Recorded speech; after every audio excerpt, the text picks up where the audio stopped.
Hi, my name's Dr. Matt Killingsworth, and I'm delighted to be joined by Professor Tim McCormack.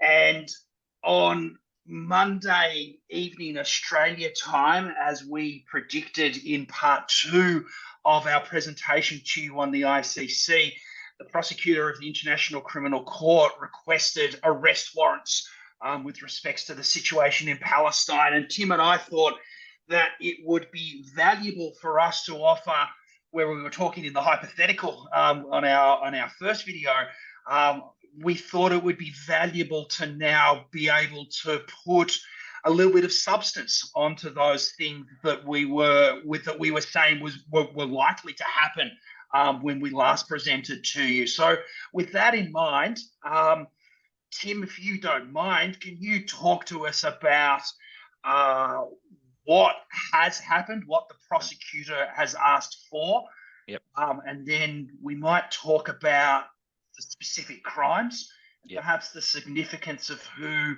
arrest warrants are being sought for as well. Yeah, good. Thanks, Matt. And let's just specify that by Monday we mean Monday, the 20th of May. Apologies. Yeah, I mean, of course. for you and I, that's just last 48 hours. But for Yeah. the students and teachers listening, it could be several weeks from now before they see this. So, yeah, huge events, of course. And perhaps before I explain what the prosecutors asked for, let me just say this is a very relatively very quick timing, because in the Ukraine situation, in the aftermath of the Russian invasion in February 2022, it actually took nearly 12 months to February 2023 before the three judges of the pretrial chamber at the International Criminal Court issued arrest warrants for President Putin and his children's commissioner Maria Lvova-Bulova.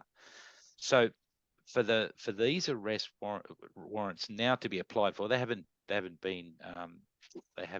been issued yet, but for the prosecutor to be asking for them within just over 7 months of the events of October the 7th is, that's actually relatively quick, even though plenty of people say, what the hell is he waiting for?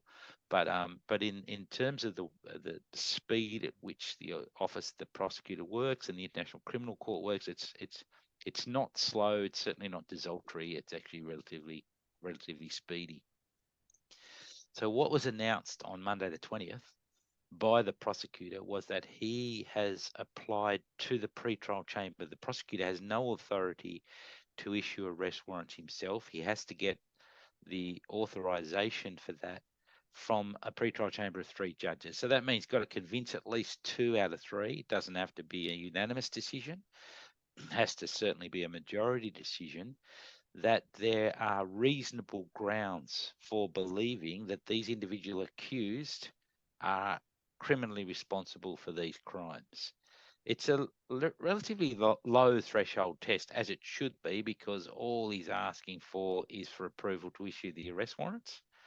And then there's a subsequent pretrial stage where the threshold is increased, and then the trial itself, where prosecutor's responsibility is to prove beyond reasonable doubt the elements of each of the offences.